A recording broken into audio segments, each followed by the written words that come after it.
It's 7 a.m. in Los Angeles, 10 a.m. in New York City. In London, it's 2 p.m. and Riyadh, 5 in the afternoon. In Malaysia, it's 1973. I'm Jay Sheldon, and I'm not wearing pants. Hello! I fixed it! It works! Amazingly enough. And that ridiculous echo is gone, so that's cool. I'm back to the old mic. Much better. Cyber Rewind, hello there. Good to see you. And Obligated Orb, hello. Welcome in. Thank you. Jay! Woo! Oh, man. Doesn't it feel... It's only been 2 days. This is Thursday. My stream lasts on Tuesday. But for some reason, it just feels like it's been a week. I don't know why. That's really weird. Very, very odd. Excuse me. Wow, starting off on a coffee note. Great to see you in here, wherever you may be watching. We are cybercasting, triple casting across. It's been a really long week. You're exactly right, actually. We shot a new episode today of Urban Jungle Food, and you're going to love it. Zed is our crazy host. He does all those quick tips, and he's a very talented guy. He's a lot of fun. And we did an episode today. I don't know if I should release this or not. It's my show. I can do what I want. It's with his mom. And it's Ramadan is coming up, the month of Ramadan. In fact, strangely enough, last night, the moon looked like maybe a quarter full. Tonight, suddenly, it's like 3/4 full. It's like boom, boom, 2 days. Very weird. But, yeah, so when I believe it's on the full moon, is it? Or the new moon? It must be the full moon. The month of Ramadan begins, ending, of course, in Hari Raya, and a big celebration for Muslims throughout the world, but also, of course, here in Malaysia. And anyway, so we've got a kind of a special episode coming up during Ramadan, and it's with Zed, our crazy host from Urban Jungle Food, and his mom, and it's going to be damn cool. We just shot it today, so she has her own home garden. It's amazing. Wait till you see this garden. It's incredible. It is so cool. She's self-sustaining, which is really nice. Yeah, so that was my busy week. And tomorrow's yet another day, but it's Friday. Yay. We're happy about that. Always good on a Friday. All right, a few housekeeping things to take care of here. We want to thank the folks at streambeats.com. They don't pay me to promote them, but they do such an incredible job and a wonderful service that I want to thank Harris Heller and his gang at Alpha Gaming. And streambeats.com is where you will find all the music that we use here on our show. It is completely copyright strike free. If you are a streamer, if you're on YouTube, Facebook, Twitch, wherever you may be, streambeats.com is a place to find your music. A variety of stuff. I use the rock album, which is a fairly new one. I think their latest release. There are vocal versions and instrumental versions, but there's a whole variety of different kinds, even some with a little bit of a Japanese bent, which is nice. I think I might switch over to that just for some variety packs. Wherever you may be on Facebook, YouTube, or twitch.tv, be sure you subscribe, like, share. It's all free, doesn't cost you a dime, and it really does help. So I know most of you who are sitting around watching this thing right now are already subscribed, but Norman Effendi. Norman! Hey, you liked the stream. Thank you. Good to have you along for the ride, Norman. Be sure you subscribe, like, follow, wherever you may be. And if you are so inclined, no obligation, if you're on twitch.tv, that right there is a live link. You can click on that, make a donation to help defray the cost of producing this ridiculous crap we put on the air 3 days a week. And if you're on Facebook, up above here in the description, you'll see a link, and that will take you to the same thing, and you can make I'm on Twitch. Good for you. Cool. Thank you, Cyber Rewind. All right. All right. And also, of course, at any point in the show, other than when we're reading our book, And if you don't know what that's about, I'll tell you in a second. You can also call in. You can Skype into the show. We'll put you right on the air. Of course, be nice. Don't break the rules. You know the drill. But you can call. It's a Connecticut number. Charges will apply, toll charges, if you are not local to this number. 860-598-0987. You just tried to click it. It should be working on Twitch. If you're on Twitch and you click that, it should work. Very weird. I'll check that out. Thank you for letting me know. Okay, so you can call in 860-598-0987, or you can Skype Jay Sheldon. Look for this funky little logo. It probably says something like "I'm not wearing pants," and you can also do that, and you will be on the show. It's just that easy. Oh man. Okay, more coffee time. I live on coffee. You guys all know that. We got so many things to talk about tonight, and a bit of memory from the 70s. I'm that old. Y'all know how old I am. But yeah, some stuff that pissed me off, and some stuff that made me laugh, and some stuff that kind of made me go, oh. Not much does that these days. Also, Blake Shelton, I should say. My name is spelled just like that, Sheldon. The very famous singer, who I think also is on, like, what is it? America? Oh, The Voice. Blake Shelton, Ton, which is a common misspelling of my name, by the way. So yeah, I'll tell you what that means. He's helping to support the show. I'll tell you what that means coming up in a roundabout way. Thank you, Blake. Appreciate it. So yeah, and finally, of course, we will end the night as we always do with Darren Chow. You're back. Good to see you, Darren. Thanks for joining. Excellent. Good to see you. I assume you were over there on Facebook. Thank you, Darren. In fact, I think I've got something from you tonight in our Facebook review. I saw something you posted earlier. I don't remember if I saved it or not. I'll have to check. At the end of every episode, every stream, this is our 40th stream, by the way. We've done 40 of these bad boys. Can you believe it? Wow. When I was doing the number tonight for the thumbnail, I thought, holy crap, 40 shows and absolutely nothing earth-shaking or substantial whatsoever on any of it. I'm damn proud of that. And thank you for coming along for the rides. We read a chapter out of a book, and we go chapter by chapter till we finish the book. We started with The Wonderful Wizard of Oz. We have moved on to Alice in Wonderland. We've only got maybe 2-3 more chapters to go.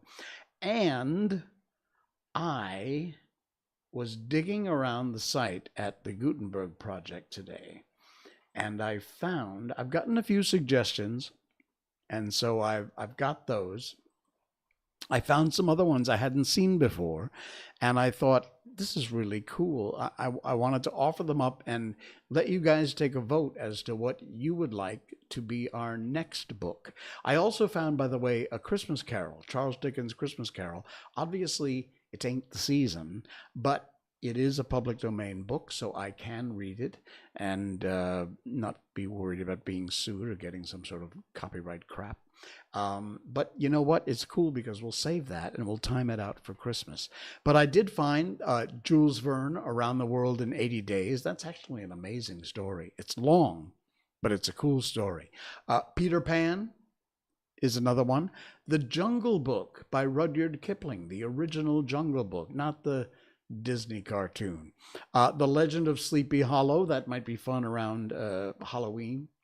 The Tale of Peter Rabbit is another one that is available to read. War of the Worlds, now that would be fun. In fact, some amazingly talented people created I think 3D animation film, War of the Worlds Goliath. I have the voice for a few characters in that film. You should check it out. Just do an internet search for War of the Worlds Goliath. Damn cool film. Treasure Island is another one, Robert Louis Stevenson. So if you have a preference or if you have an idea as to what you might like, Invis Toby, hello, welcome in. Thank you. Thanks for coming by. Those are the ones that I've grabbed. There are others there, but I really think there's one I'm saving out, and it is by a relative of mine. You may know the book. It's very famous. It's very old, but it is in the public domain, and it is by Marjorie Williams Bianco. It's called The Velveteen Rabbit. Yeah, she's actually I think a great aunt of mine, amazingly enough. I want to do that book. It's very short. I'll do that book probably next. But let me know what after that, because that's going to be done very fast. But just because I found it and she's related, I thought, yeah, that'd be a great one to do. So The Velveteen Rabbit will likely be coming up next. All right? Cool. Invis Toby is here. Thank you very much. And Darren liked the stream too. Thank you for that. It is time to move on to bum, bum, bum. Facebook review. All right. Here we go. I love this story. I love this story. Can I tell you I hate face masks? Yeah. I can't breathe.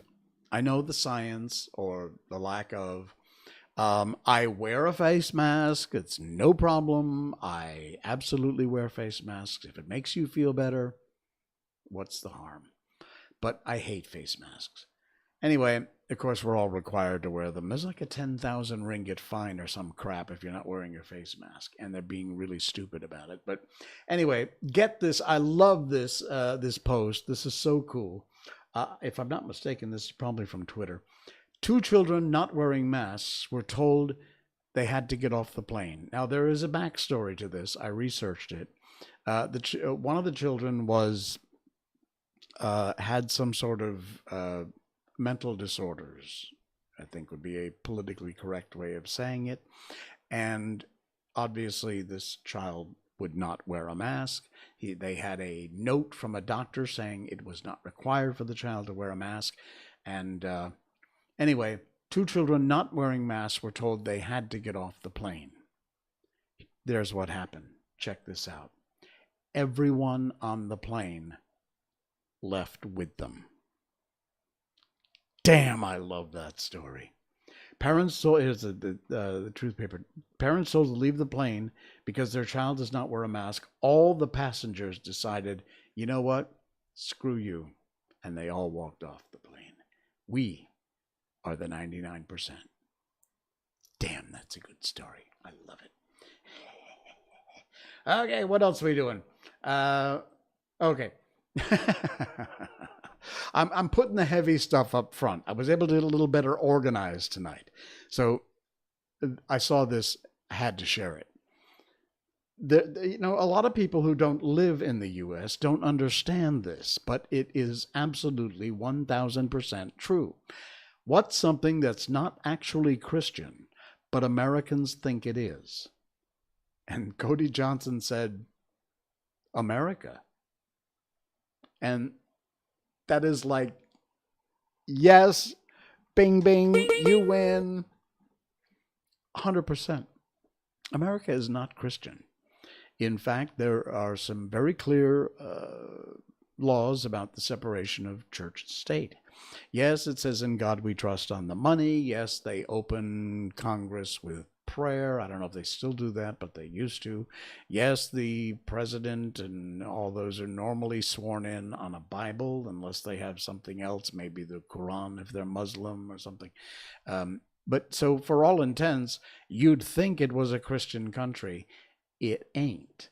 And when I saw this particular tweet here, I thought, yeah, man, that's exactly right, because that is also true.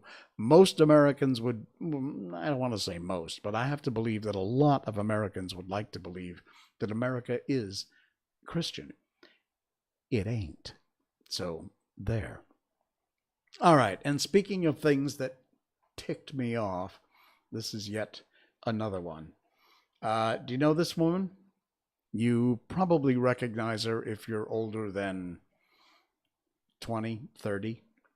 She's been around a very long time. She is no longer with us. And yes, that woman was a real person. Check this out. That, if you don't know, is Aunt Jemima. Of course, the politically correct cancel culture idiots have destroyed her image, along with many other things. But Aunt Jemima, the branding of the syrup, was a tribute to this woman's gifts and talents. And when you hear this story, you will realize just how freaking stupid this cancel culture crap is. Future generations, sadly, will not ever even know that this beautiful woman existed, which is a shame. The world knew her as Aunt Jemima, but her given name was Nancy Green. She was a true American success story. She was born a slave in 1934 in Montgomery County, Kentucky, became a wealthy superstar in the advertising world as its first living trademark. She was 56 years old, selected as spokesperson for a new ready-mix self-rising pancake flour, and she made her debut in 1893 at a fair and exposition in Chicago. She demonstrated the pancake mix and served thousands of pancakes and became an immediate star. She was a great storyteller, her personality warm and appealing, her showmanship exceptional. Her exhibition booth drew so many people that special security personnel were assigned to keep the crowds moving. Nancy Green signed a lifetime contract, traveled on promotional tours all over the country, and was extremely well paid. Her financial freedom and stature as a national spokesperson enabled her to become a leading advocate against poverty and in favor of equal rights for folks in Chicago. She maintained that job until her death in 1923. She was 89 years old, a remarkable woman who sadly has just been erased. And that's all I got to say about that. Frightening. Frightening. Stop doing that cancel culture crap, please. It's ridiculous. Okay. Here's the one that made me go, aw. And it's not just because of this picture. This picture's great. It's damn cool. Life before the internet. But strangely enough, Robert Pegano just got in touch with me tonight, and he was saying, he's remembering the good old days. He is a dear friend, and while he was a bit younger than me, he didn't really hang out with our gang. I'm from Cornwall, Connecticut. I was born and grew up in the first half of my childhood in East Cornwall because my grandfather, a couple of aunts, and we lived up there, aunts and uncles. It was kind of the Sheldon homestead along the road there. What was it? Great Hill Road in East Cornwall. And then when I was in around fourth, fifth grade, I don't remember how old I would have been. Maybe 10, 11, 12. We moved to West Cornwall. Yeah, I know, big, right? The whole town had about 1,200 people population. It was a very small town. It's still a very small town, but it's a lot different from these days. Because this picture, having nothing to do with West Cornwall and Jay Sheldon and the gang, this is exactly what we used to do. We would hang out. In fact, it would almost be the covered bridge in West Cornwall would have been over here. This would have been the Emporium. There was a package store on the corner. Package store, by the way, Whoopi Goldberg lives or lived in Cornwall. I don't know if she still does. She had a home there, and I ran into her once in that package store. But this was our gang. A couple of guys would be there on bikes. One standing, a few sitting around on the sidewalk, and we would just shoot the crap, talk about the day. There was no internet. There were no cell phones, hand phones. In fact, the phone would ring and you picked it up and you didn't know who was there. Imagine that. And sometimes you didn't answer it at all. But it started me thinking about those days. It was 1972, 73, 74, around in there, a long time ago, and man, how life was different. This gang here of mine would have been people like Lloyd Golden, Mickey Watts, Tony Locke, Chris Marola, Guy Washburn, John Mulligan, occasionally. I'm forgetting some, I'm sure. But those were the Al DeGrenia. Al DeGrenia was another one. He was slightly older than the rest of us. We all looked up to him. He was a crazy guy, still is. And you know what? I have completely lost touch with virtually every single one of those guys that I grew up with. We went through hell and back together. We went on adventures. We went camping. We did crazy ass stuff. We did goofy things. And it was what I think made me a great deal of what I am today. It was an amazing time, and it's melancholy. Never go back. You can never, ever go back to those days. I do not honestly know if some of these guys actually even exist. We're not all connected on Facebook. A few of us are, but damn few. And I've searched them out. I can't really seem to find them because I would love to just say hey and remember the good old days. Misha, demigod of discordance. Hello, Misha. Good to have you along for the ride. We're just reminiscing a little bit about the good old days back in the early 70s when Jay was a preteen and teenager, 13, 14, 15, 16 years old, back in the days before internet, and how we miss the folks that we grew up with. And this picture just made me feel so amazingly melancholy, thinking about those days. Those amazing days. Okay, enough of that. Check this out. I gotta readjust. Sorry, I gotta move this around a little bit. Actually, I should just shrink it down. Okay, let's do that. There we go. I didn't realize this. I just saw this. It's amazing. A part of the Wright brothers' first airplane is on NASA's Mars chopper. You know how fascinated I am with this whole Mars thing and the rover and the fact that we are going to be flying a chopper on Mars, a little drone. It's going to be flying around. I saw something today that said it's not supposed to fly until around the 8th of April. What the hell is taking so long? Fly the damn thing.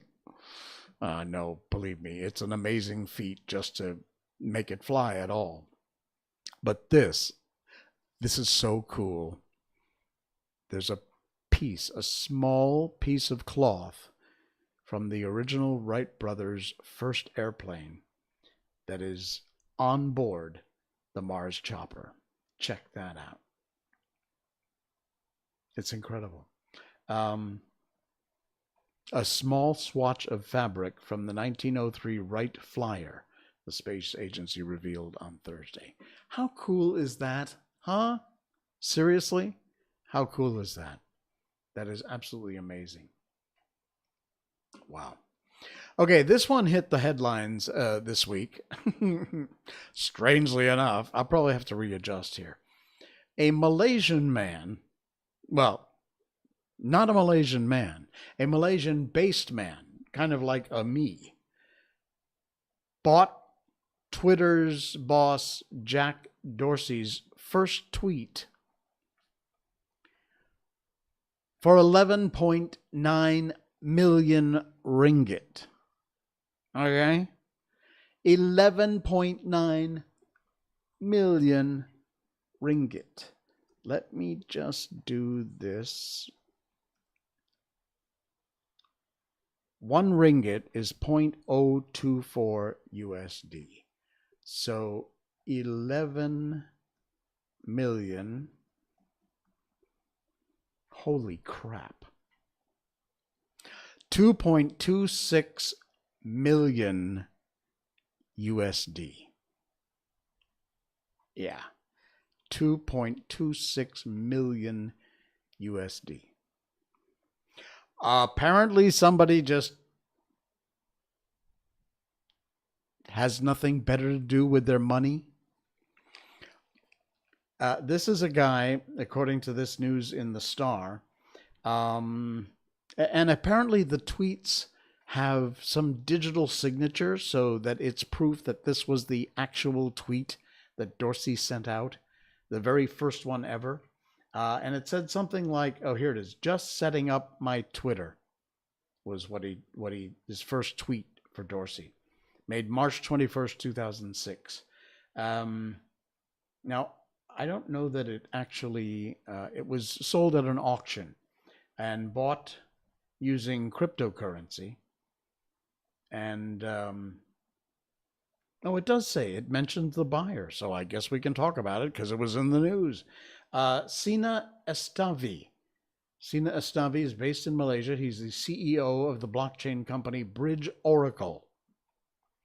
And he said he was thankful when asked for a comment about his purchase. 11.9 million ringgit, 2.6 million USD.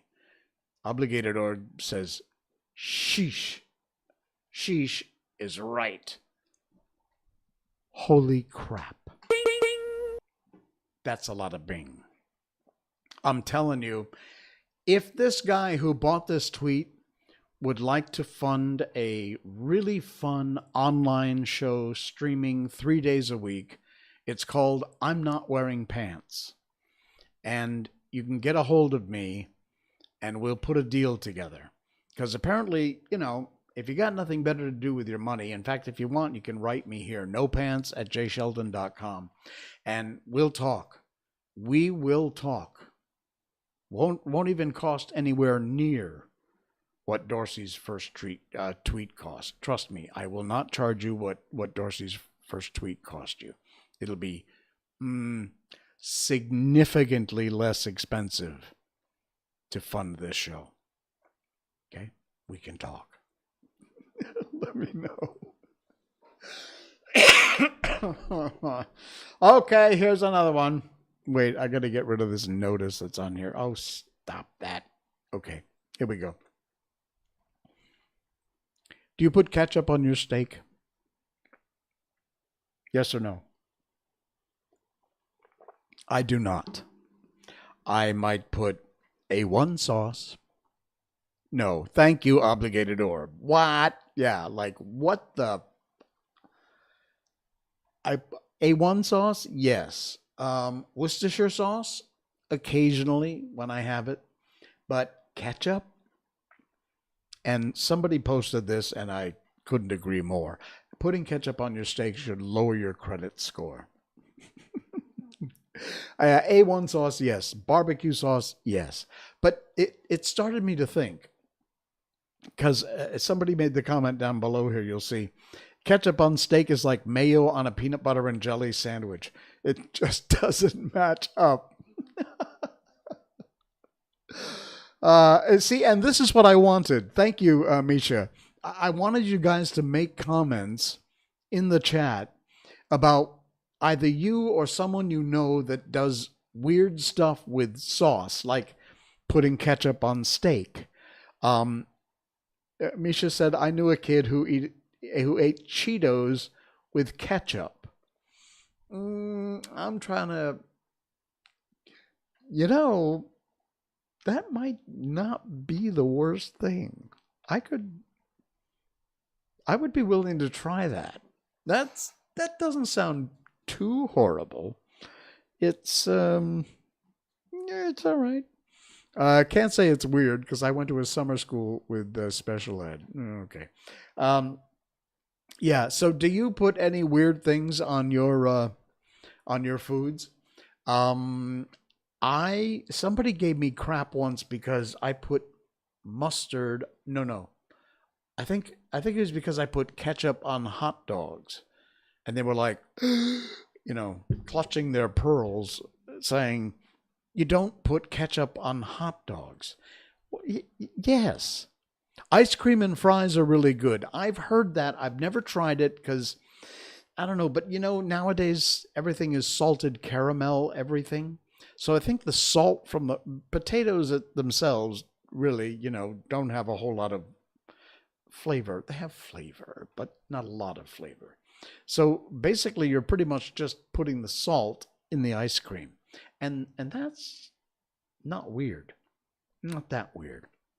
Weird having chick.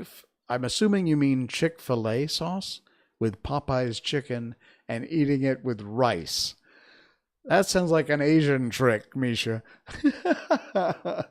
Yeah, I could see that. Yeah, Chick-fil-A with sauce with Popeye's chicken and rice. That's all right. We have a thing here. Everybody has rice and chicken. In fact, I almost had rice and chicken for dinner tonight. Potatoes with anything, and it's amazing. Yeah, you're kind of right. I am an old part Irishman, so potatoes, they are one of my staple foods, and I do love them. In fact, a quick one. I bought some of the Japanese purple potatoes and cooked them up. I use them in my hot air oven fryer, and they cook really well. They get crispy. I put a little oil on the outside, a little olive oil. They get kind of crispy on the outside, the skin. And eat the skin on potatoes, by the way. Don't be doing this shaving the potatoes and then boiling them. I mean, you can boil the potatoes if you want, but leave the skin on. That's where all the flavor and all the vitamins and things are. So anyway, bought some purple Japanese potatoes, cooked them up. They're great just as a snack. They're nice and sweet. They're cool. The thing is that two of them were yellow inside, and one was actually purple, which is the real Japanese purple sweet potato. Miko loved it. I gave her some, and she devoured them. In fact, they gave her another piece of it tonight, and she's hoarding it. She's going like, "Get away from my potato."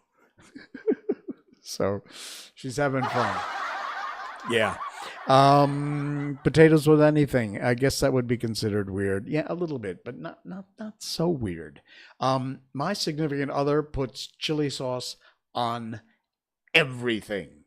I'm not a big fan of chili sauce. Chili sauce here in Malaysia is huge. In fact, you are more likely to get chili sauce than ketchup.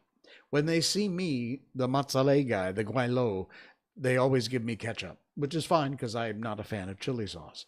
But people eat chili sauce on everything, literally everything.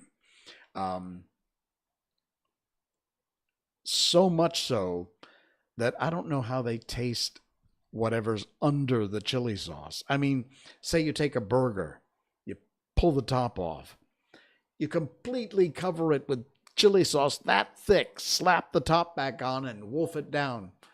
And the taste I assume that you're tasting is just chili sauce. Can I speak some Malay for you guys? Damned little. Saya cukup bahasa Malaysia sikit-sikit. Tapi tak bagus. And I don't even think that's right. I tried. So forgive me. I'm sorry.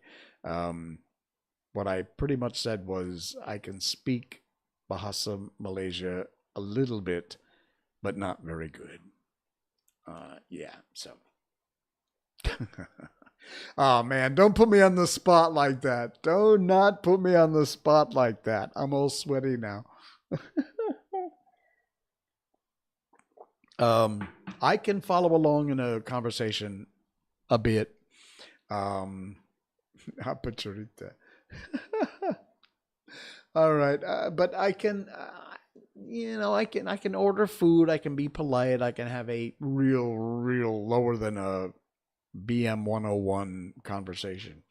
I said to a friend of mine, someday I have to be challenged, and don't speak anything to me but Malay, but BM. BM stands for, if you don't know, Bahasa Malaysia. It is the Malaysian language, the language of the Malays. Do whatever you want with saying Malay right now or not. Whatever works for I'm still learning myself. Good for you, Obligated Orb. I am at an age where my brain, really, science shows, as you get older, your ability to learn languages gets very, very small. And mine is past. Yeah, it's. I try.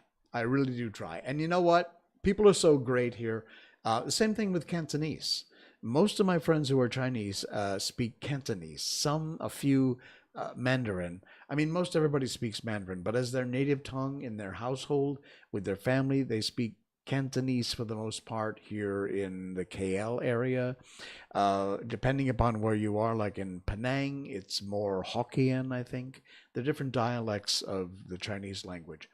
Um, Mandarin, forget it.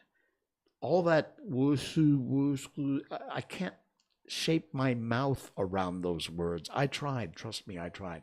Cantonese, momentai, siu. I can speak and understand a bit of Cantonese, not the writing, but if I hear it, because I've spent 20 years now listening to it, and if we would have friends, we'd all get together, and a lot of Cantonese was being spoken. So if I wanted to take part in the conversation, I kind of got forced to figure out what they were talking about. So on a very small level, I can speak and understand even less Cantonese than BM. BM, I'm getting better. I really am. It's a long process, but I can hold a very basic conversation. Very. Yeah. So anyway, back to this. Back to this thing. What do you put on food? I was trying to think of anything weird that I like, but it turns out the one thing I can think of that's kind of a weird combination of food isn't all that weird. People apparently do it a lot.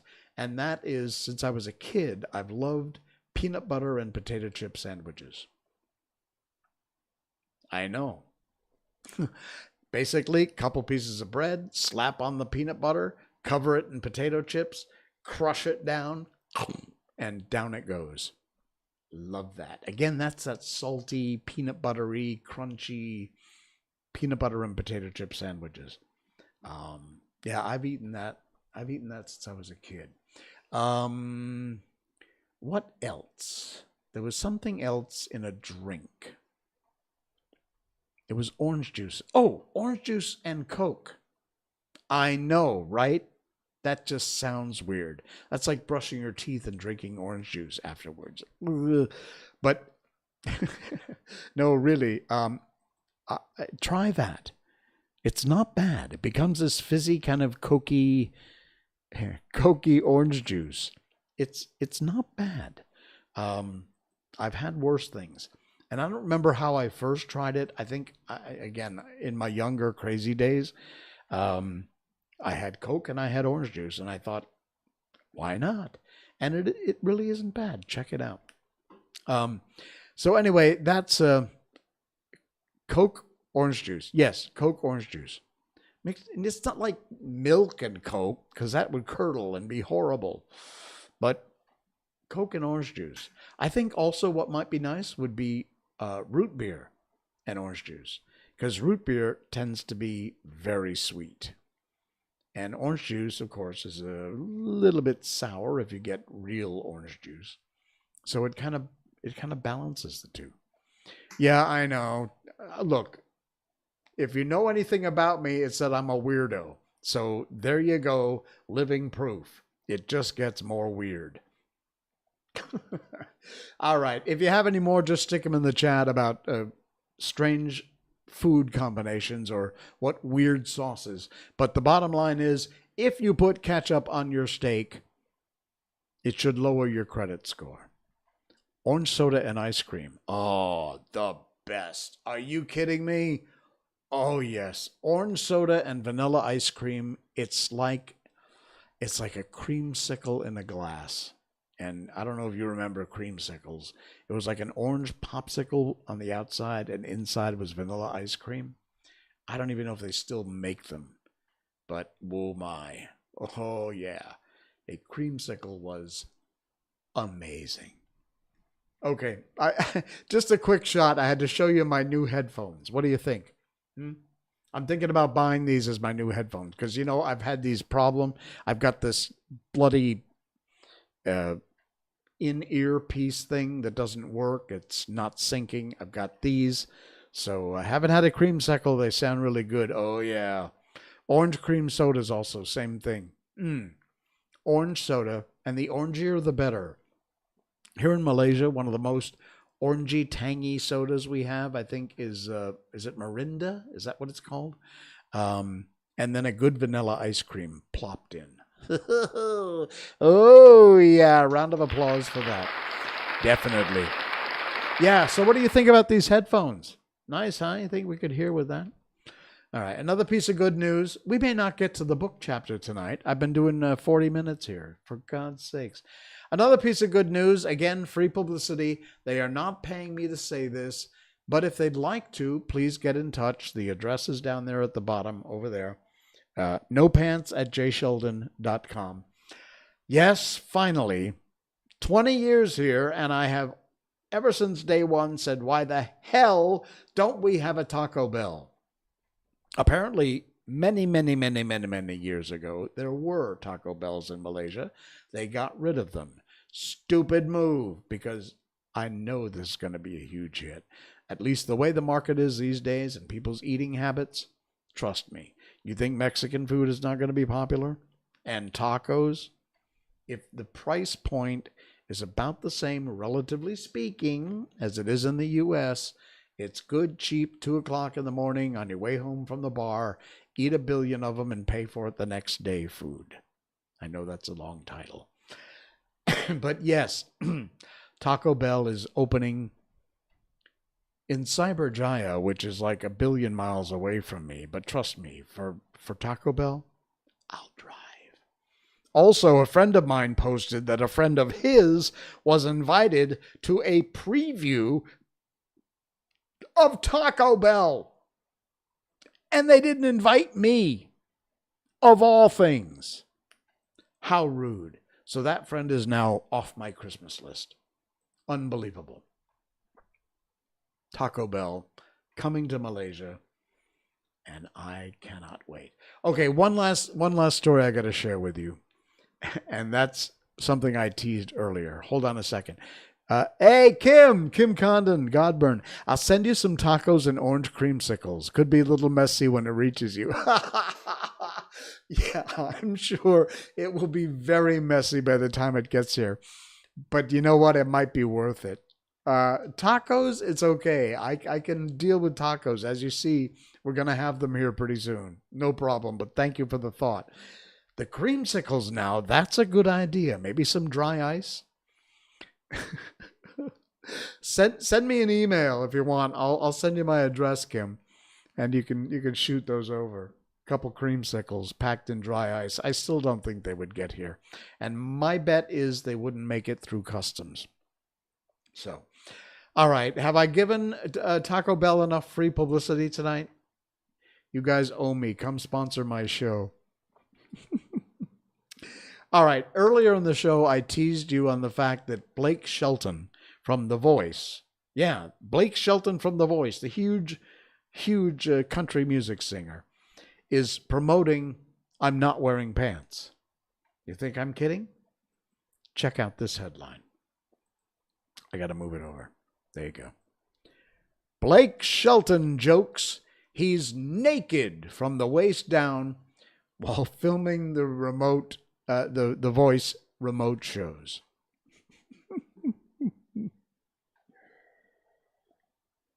Wait, Misha said not only is the place might go off what he delivered, but customs is going to hold it back. Yeah, exactly. If it makes it through customs, it won't, trust me, but the thought, it's the thought that counts. All right. Blake Shelton from The Voice. They do remote shows now because, COVID and all that other crap and social distancing crap and all that junk.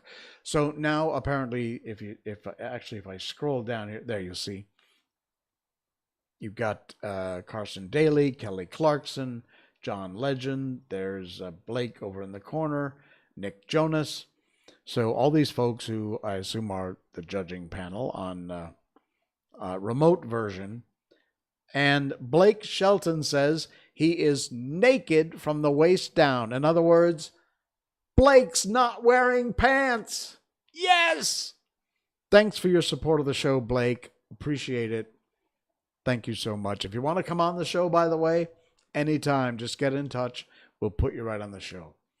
So there you go.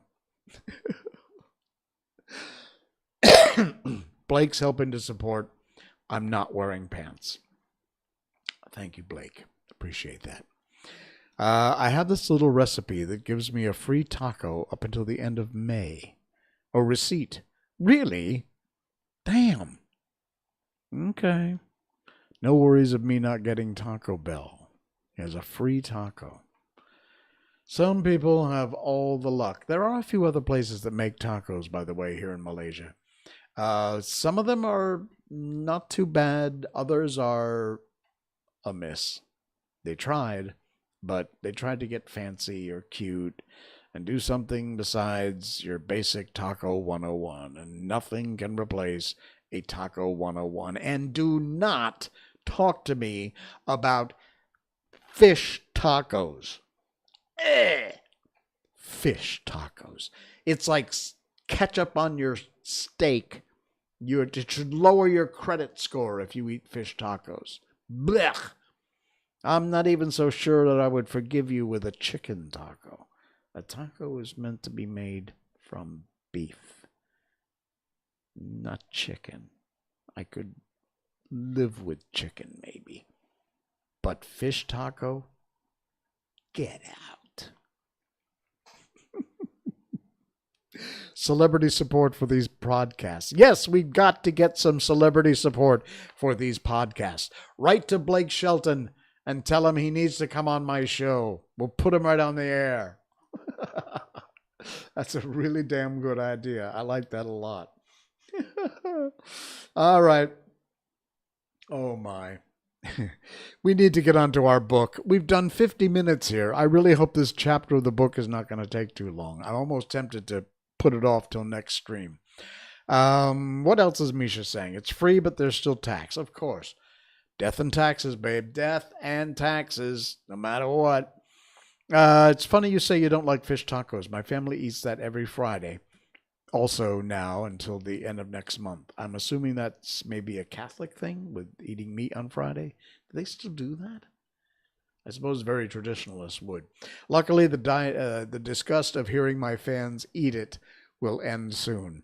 Nope, sorry. I love you to death, Misha, but I am not going to forgive anybody who eats fish tacos. Yeah, because of Len. That's what I thought. Okay. See, I know a little about a little. No. I'm not going to do fish tacos. Have the tacos on Thursday and have them with beef. Happy to report she doesn't eat. Misha says, happy to report I don't eat it. Sorry. Okay. If I don't get to this book, I'm not going to get it tonight. And you know what? I'm going to do a quick scan here. Not a veggie person. Good. Me neither. Vegetarians. I'm a meat eater. I'm a carnivore. All right? Where's the beef? Remember that? Hey, by the way, earlier today I did a voiceover for Honda Malaysia. Thank you for Honda and the agency for hiring me. And it's a sort of corporate video.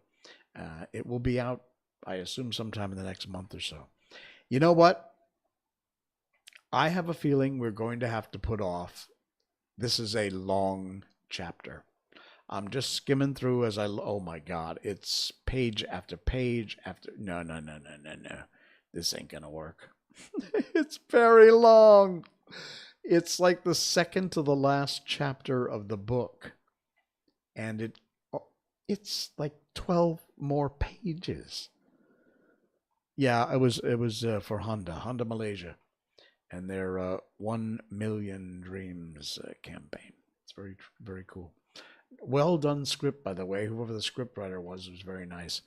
Yeah, it's the second to the last chapter, and it's about 20 pages long. I'm sorry, guys. There is no way I'm going to wind up doing like an hour and a half stream tonight.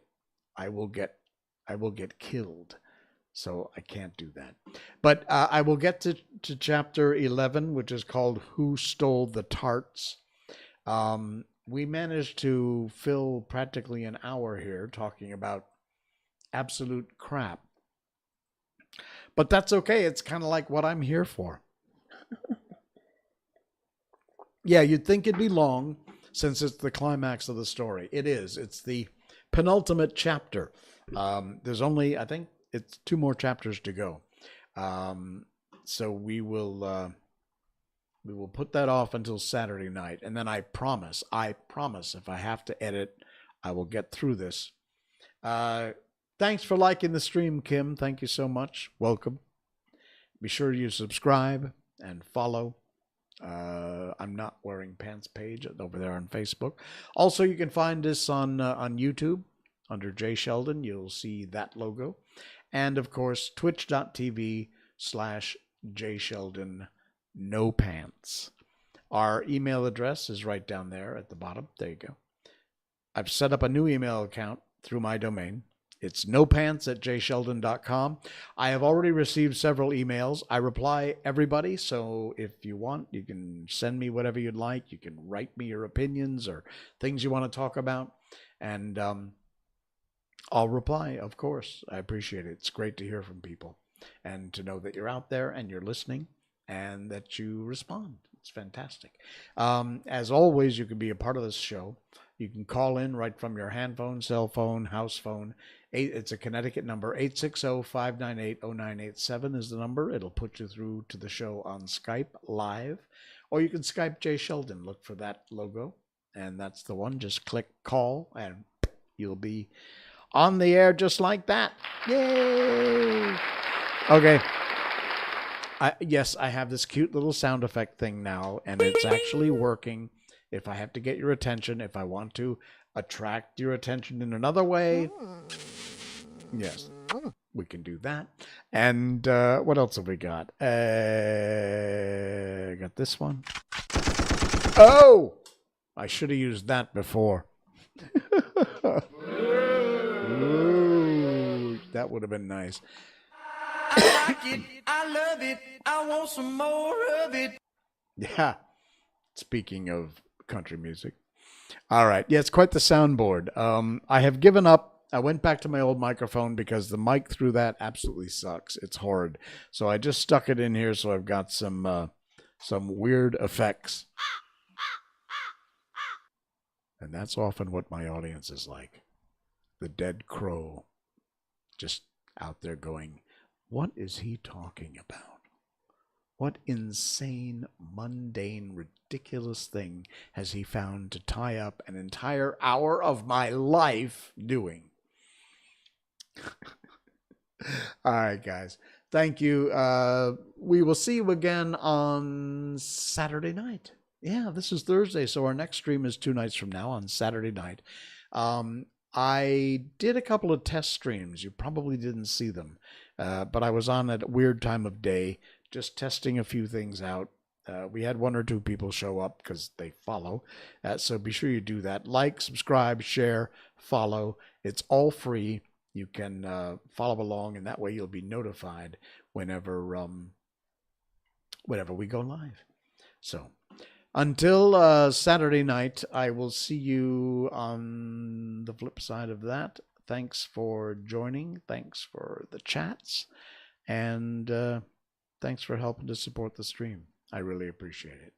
We will see you on Saturday. Until then, I'm Jay Sheldon, and I'm not wearing pants. Good night.